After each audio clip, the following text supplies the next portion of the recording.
তুমি আমার কথাটা একটু শোনো, আমি তোমাকে সব ঠান্ডা মাথায় বুঝে শুনে বলছি।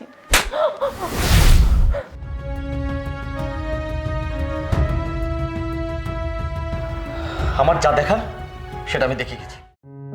কতদিন বাবু পালিয়ে পালিয়ে দেখা করবো?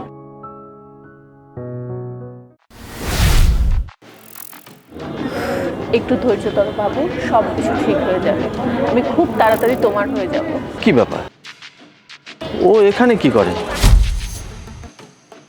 আমার না ভালো লাগে না এভাবে পালিয়ে পালিয়ে দেখা করতে। আমি তো বললামই, তুমি আমাকে একটু সময় দাও। আর আমার একটু কল আসছে বাবু, আমি একটু কথা বলে আসছি। হ্যালো, হ্যাঁ, কোথায় তুমি?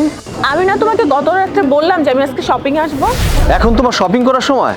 হ্যাঁ, আচ্ছা শোনো না, আমি তোমার সাথে পরে কথা বলছি। আমি শপিং নিয়ে একটু ব্যস্ত আছি, তো পরে কথা বলছি। ঠিক আছে, বাই।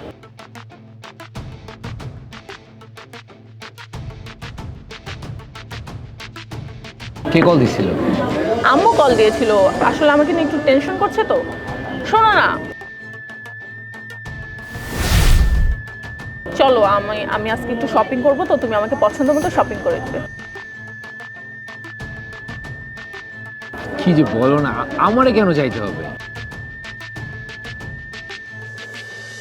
হ্যাঁ অবশ্যই, চলো। কি যে বলো না, চলো।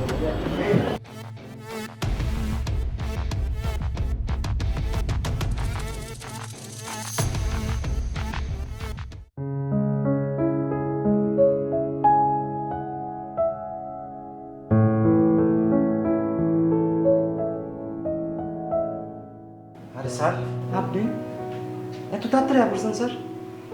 স্যার রাগ করেন না স্যার, এখনো তো খাওয়ান রেডি করি নাই। আমার স্যার একটু সময় দেন স্যার, আমি এখনই স্যার খাওয়ান তৈরি করতেছি। স্যার। রহিম ভাই, জি স্যার। সরি। সরি?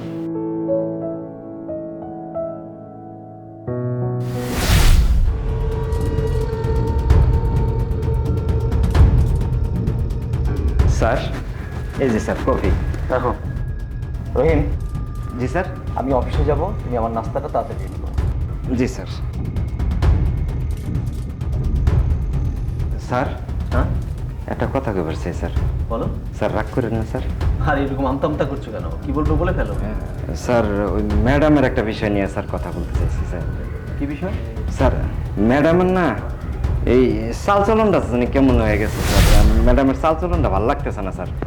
স্যার ওই আপনি যখন স্যার অফিসে যান গা, তখন না ম্যাডাম জানি কার লগে ফোনে কথা কয়, কিছুক্ষণ পরে দেখা যায় একটা অপরিচিত মানুষ আসে, একটা ছেলে মানুষ। তখন ম্যাডাম আমার কয় কি, তুই বাইরে যা, আমি যতক্ষণ পর্যন্ত না আসতে কম তুই আসবি না। স্যার ম্যাডামের এই চালচলনটা জানি কেমন লাগে স্যার আমার। তোর এত বড় সাহস, তুই আমারটা খেয়ে আমারটা পড়ে তুই আমার বউয়ের দুর্নাম তুই আমার কাছে করছিস? এতদিন আমি দুধ কলা দিয়ে তোর মতো একটা কাল সাপ বসেছি, তারপর তুই আজ আমার কাছে দুর্নাম করছিস। তুই তো বাইরের মানুষের কাছে আমার বউয়ের দুর্নাম করবি। অনেক হয়েছে, তোকে আমি অনেক সহ্য করেছি। তুই এই মুহূর্তে আমার বাড়ি থেকে বেরিয়ে যাবি, বেরিয়ে যা। স্যার আমার স্যার মাফ করে দেন, আমি স্যার কারোর কাছে কম না স্যার। স্যার আমি কারোর কাছে কম না স্যার। কথাটা মনে রাখিস, তুই আমার বাড়িতে অনেক দিন যাবত আছিস, তাই তোকে ঘাট ধাক্কা দিয়ে এখন বের করে দিলাম। এরপরে যদি শুনেছি যে তুই আমার বোন নামে তুই নোংরা নোংরা কথা বলেছিস, তাহলে এই বাড়িতে না, ঘাট ধাক্কা দিয়ে তোকে আমি এই বাড়ি থেকে বের করে দেবো। না স্যার, বিশ্বাস করুন স্যার, আমি কারোর কাছে কম না স্যার, যা এখান থেকে। কারোর কাছে কম না।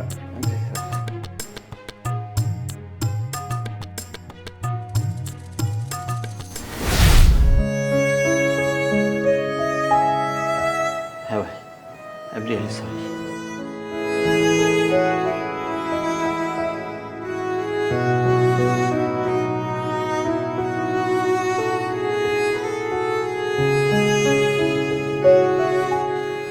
কি ব্যাপার জান, আজকে অফিস থেকে এত তাড়াতাড়ি চলে এসেছো? অফিসে কি কাজ কম?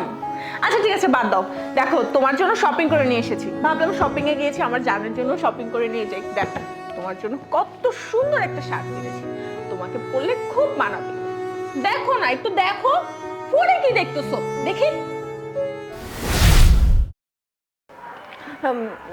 তুমি আমার কথাটা একটু শোনো, আমি তোমাকে সব ঠান্ডা মাথায় বুঝে শুনে বলছি।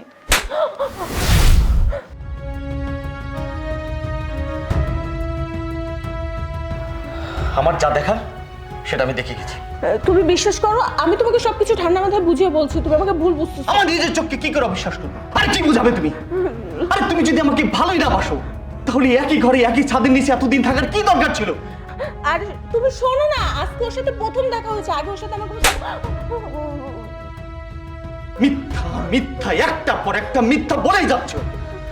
আমি তোমাকে বিশ্বাস করেছিলাম, অনেক বিশ্বাস করেছিলাম, আর বিশ্বাস করেছি বলে তুমি আমাকে ঠকিয়েছো।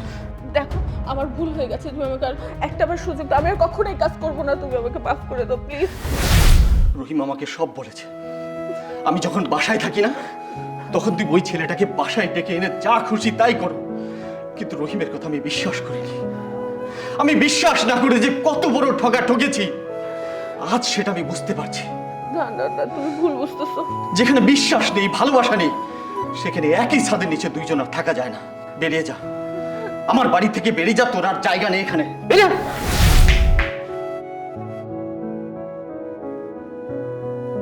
একেবারে ঠিক আছে, যেমন কর্ম তেমন ফল। বহুত দাম সাতটারে তুমি ঠকাইছো, ঠিকই আছে, একেবারে উচিত শিক্ষা হয়েছে।